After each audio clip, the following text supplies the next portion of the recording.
성경은 우리에게 죄의 삭은 사망이라고 말씀하십니다. 처음 하나님께서 모든 것을 창조하신 후에 선악을 알게 하는 나무의 열매를 먹는 날에는 반드시 죽으리라고 말씀하셨습니다. 그런데 아담과 하와가 그 말씀을 듣지 않고 선악을 알게 하는 나무의 열매를 먹음으로써 죄가 모든 사람들에게 들어왔습니다. 그래서 로마서 5장 12절 말씀을 보면 성경은 우리에게 이렇게 말씀하십니다. 한 사람으로 말미암아 죄가 세상에 들어오고 죄로 말미암아 사망이 들어왔나니 이와 같이 모든 사람이 죄를 지었으므로 사망이 모든 사람에게 이르렀느니라. 아담의 후손인 인류는 누구도 아담이 지은 죄로부터 자유할 수가 없습니다.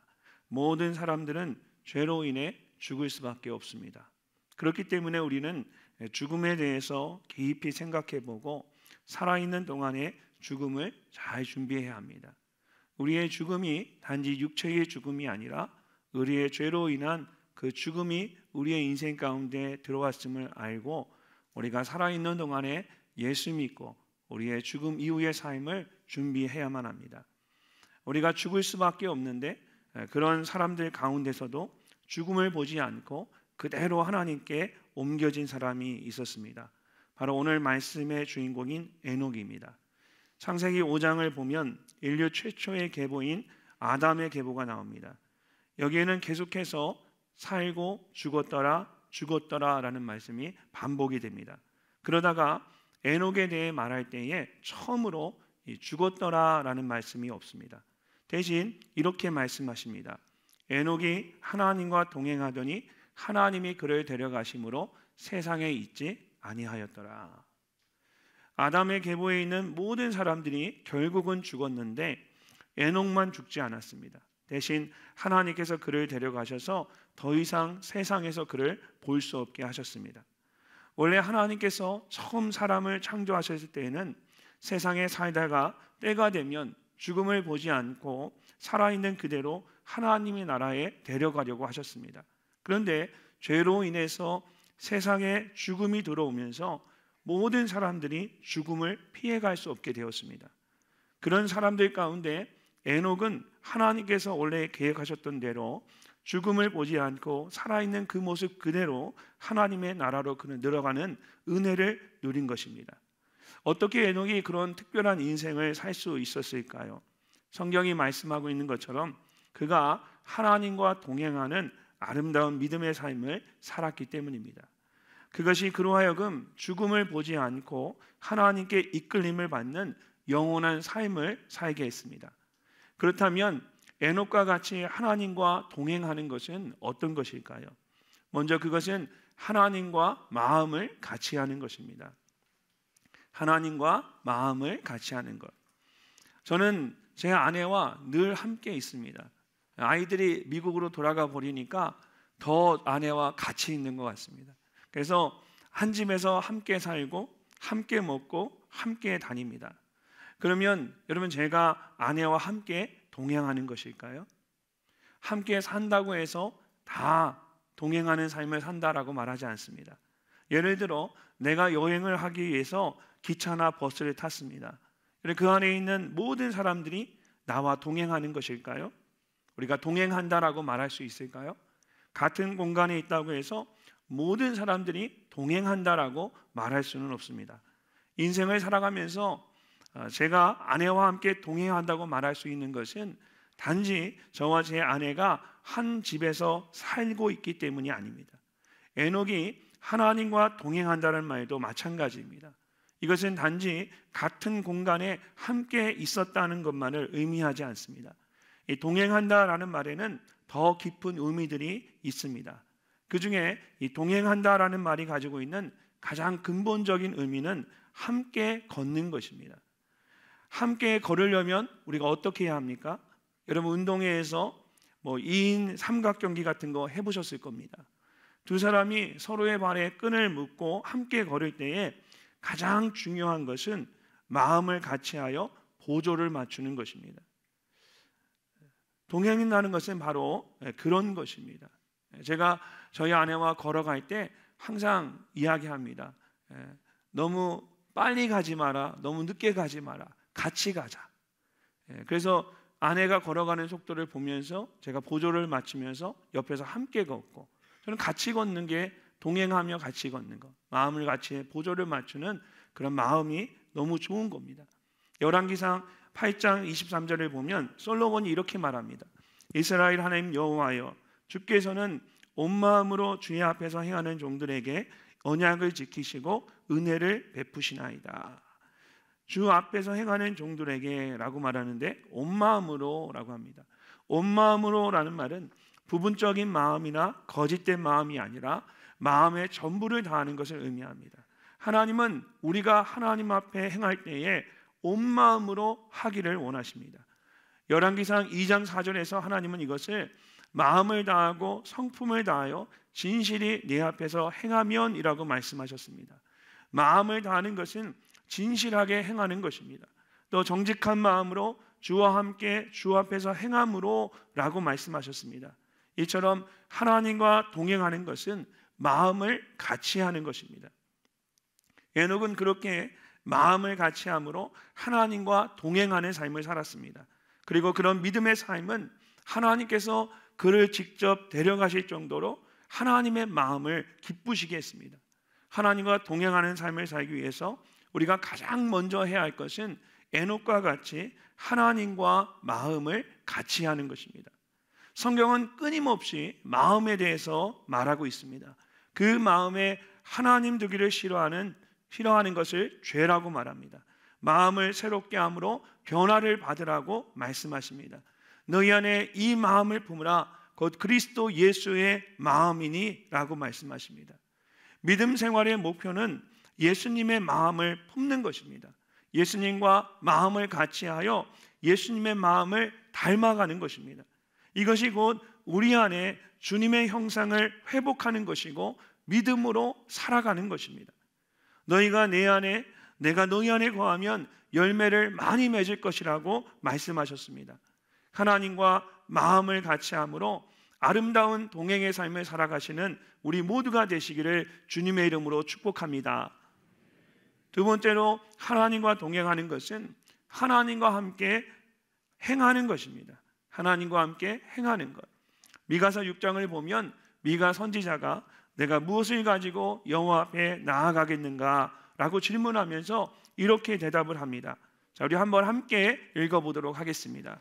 여호와께서 내게 구하시는 것은 오직 정의를 행하며 인자를 사랑하며 겸손하게 내 하나님과 함께 행하는 것이 아니냐. 아멘. 여러분, 하나님 앞에 나아갈 때에 하나님께서 우리에게 원하시고 기대하시는 것은 겸손하게 하나님을 따라 행하는 것입니다. 그것이 하나님과 마음을 같이 하는 것이고 하나님과 동행하는 삶을 사는 것입니다. 사무엘상 15장을 보면 사울이 하나님의 말씀을 따르지 않는 모습이 나옵니다. 그는 하나님으로부터 아멜렉을 쳐서 그들의 모든 소유를 남기지 말고 진멸하라는 명령을 받았습니다. 하지만 그 중에 가장 좋은 짐승들은 죽이지 않고 따로 남겨두었습니다. 그러자 하나님께서 사무엘 선지자에게 이렇게 말씀하셨습니다. 내가 사울을 왕으로 세운 것을 후회하노니 그가 돌이켜서 나를 따르지 아니하며 내 명령을 행하지 아니하였습니다. 사무엘이 사울을 찾아가서 하나님의 말씀을 전했지만 사울은 자신의 잘못을 인정하지 않고 변명만 했습니다. 가장 좋은 것으로 하나님께 드리려고 했다라는 것입니다. 그러자 사무엘이 사울에게 이렇게 말합니다. 우리가 잘 아는 말씀인데 우리 함께 한번 읽어보겠습니다. 사무엘이 이르되 여호와께서 번제와 다른 제사를 그의 목소리를 청종하는 것을 좋아하심같이 좋아하시겠나이까.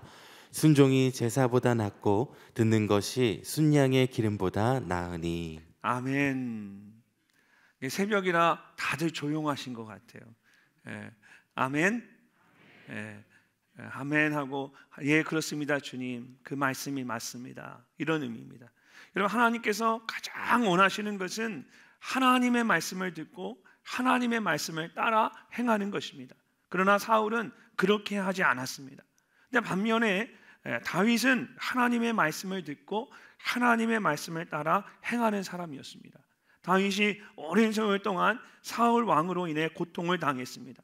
사무엘상 24장을 보면 다윗이 엔게디 광야에서 사울 왕을 죽일 수 있는 절호의 기회를 갖게 됩니다. 다윗과 부하들이 동굴 안에 있었는데 이 사울 왕이 그것을 모르고 무방비 상태에서 홀로 동굴 안으로 들어온 겁니다. 다윗의 부하들은 하나님께서 원수를 당신의 손에 넘겼습니다 라고 말하면서 그를 죽일 수 있는 절호의 기회라고 이야기합니다. 다윗이 어떻게 했을까요? 사무엘상 24장 4절을 보면 다윗이 일어나서 사울의 겉옷자락을 가만히 잘랐습니다. 일단 행동을 한 것입니다. 그의 마음이 행동으로 나타난 겁니다. 그런데 그 다음 말씀을 보면 이렇게 말합니다.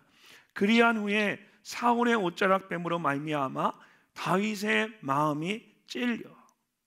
마음이 찔려라는 말은 마음에 부딪힘이 있었다라는 것입니다. 하나님께서 다윗의 마음을 두드리신 것입니다. 다윗은 하나님의 그 두드리심 때문에 자기의 마음대로 행동할 수가 없었습니다.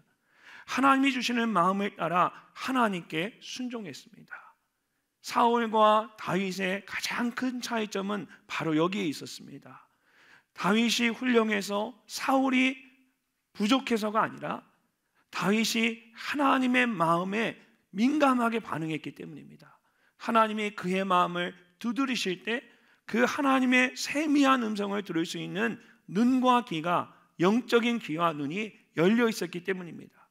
하나님과 동행한다라는 것은 하나님과 마음을 같이 하는 것이고, 하나님과 마음을 같이 한다는 것은 하나님과 함께 해가는 것입니다. 하나님께서 나의 마음을 두드리실 때에 나의 마음을 내려놓고 하나님이 주시는 마음을 따라 하나님께 순종해야 합니다. 그것이 하나님과 동행하는 아름다운 믿음입니다. 마지막으로 하나님과 동행한다는 것은 하나님을 기쁘시게 하는 것입니다. 오늘 본문 말씀을 보면 5절 마지막에 에녹에 대해 말하면서 그는 옮겨지기 전에 하나님을 기쁘시게 하는 자라는 증거를 받았다라고 말합니다. 에녹은 하나님을 기쁘시게 하는 삶을 살았습니다. 그렇다면 그가 어떻게 하나님을 기쁘시게 했을까요? 그 다음 6절 말씀을 우리 함께 한번 읽어보겠습니다. 믿음이 없이는 하나님을 기쁘시게 하지 못하나니 하나님께 나아가는 자는 반드시 그가 계신 것과 또한 그가 자기를 찾는 자들에게 상 주시는 이심을 믿어야 할지니라. 아멘. 하나님께 나아가는 자는 하나님이 계신 것과 하나님께서 가장 선한 것을 주시는 분임을 믿어야 합니다. 에녹은 그런 믿음을 가지고 하나님 앞에 나아갔습니다. 그리고 살아있는 동안에 하나님을 기쁘시게 하는 삶을 살고 하나님을 기쁘시게 하는 자라는 증거를 받았습니다.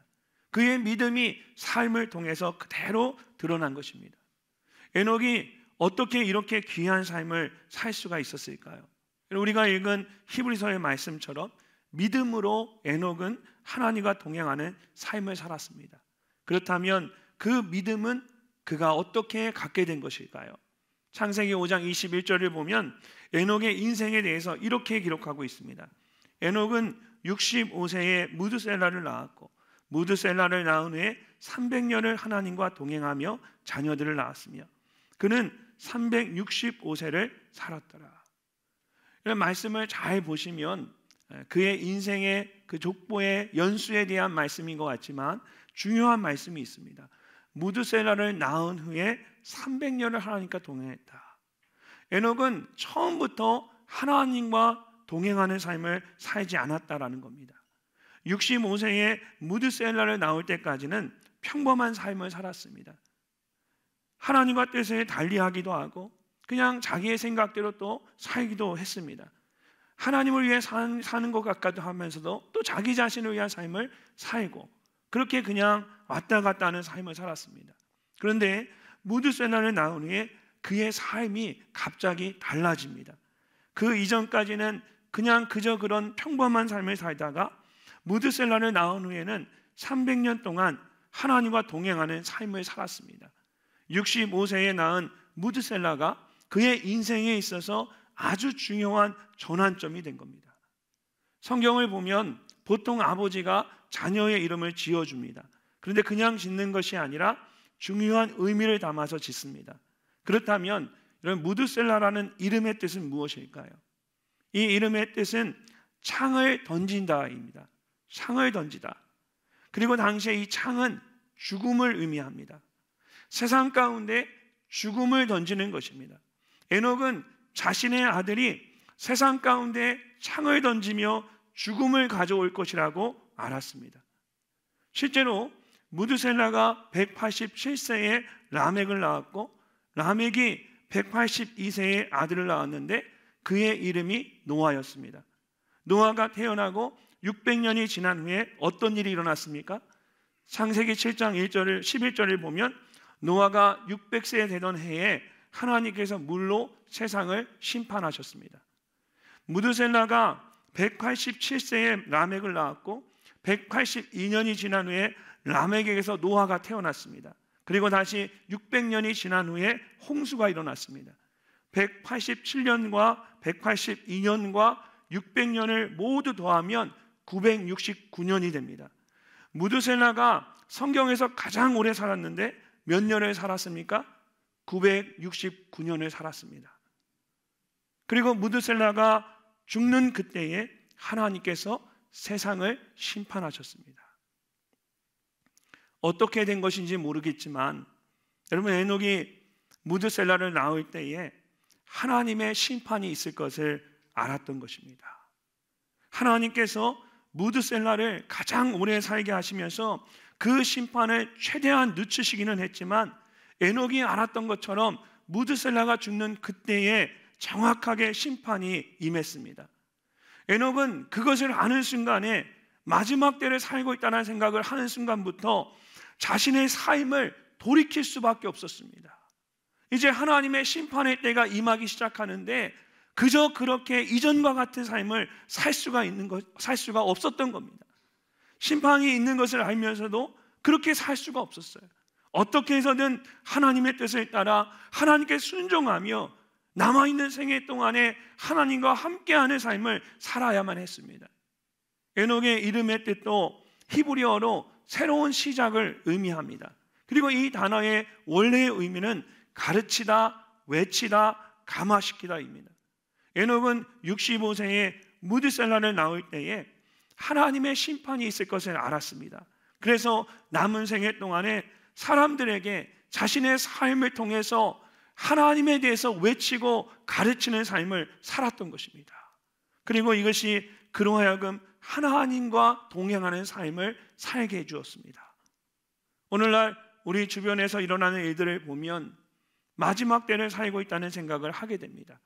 누가복음 21장 10절과 11절을 보면 예수님께서 마지막 때에 일어날 일들에 대해서 이렇게 말씀을 하셨습니다. 민족이 민족을, 나라가 나라를 대적하여 일어나겠고 곳곳에 큰 지진과 기근과 전염병이 있겠고 또 무서운 일과 하늘로부터 큰 징조들이 있으리라. 마지막 때에 전쟁과 기근과 전염병이 있을 거라고 합니다. 그런데 요즘 일어나는 일들을 보면 정말 그런 일들이 점점 더 일어나고 있다는 것을 알 수가 있습니다. 우리는 마지막 때가 언제인지는 모릅니다. 그러나 적어도 에녹과 같이 마지막 때가 다가오고 있다는 것을 느낄 수가 있습니다. 그렇다면 우리가 어떻게 해야 할까요? 마지막 때가 살아가고 있음을 안다면 에녹과 같이 더 이상 나만을 위한 그저 그런 삶을 살아가서는 안 됩니다. 에녹과 같이 하나님께 나아가야 합니다. 하나님께서 살아계신 것과 가장 선한 것을 주시리라는 믿음을 가지고 하나님께 나아가야 합니다. 하나님의 마음에 합한 자로, 하나님께 순종하는 자로, 하나님을 기쁘시게 하는 자로 하나님과 함께 동행하는 삶을 살아야 합니다. 이것이 마지막 때를 살아가는 우리가 가져야 할 믿음의 모습입니다. 구약 성경이 나오는 모든 계보는 죽음으로 끝이 납니다. 그런데 신약 성경에 나오는 예수님의 계보는 마태복음을 보면 낳고로 끝이 납니다. 죄로 인해 죽을 수밖에 없는 우리의 인생 가운데 생명의 근원이 되시는 예수 그리스도가 오셨기 때문입니다. 요한복음 11장에서 예수님은 이렇게 말씀하십니다. 나는 부활이요 생명이니 나를 믿는 자는 죽어도 살겠고 무릇 살아서 나를 믿는 자는 영원히 죽지 아니하리니 이것을 내가 믿느냐. 아멘. 예수 그리스도 안에 영원한 생명이 있는 줄로 믿습니다. 에녹이 하나님과 동행함으로 죽음을 보지 않았던 것처럼 우리는 예수 그리스도를 믿음으로 영원한 생명을 누릴 수가 있습니다.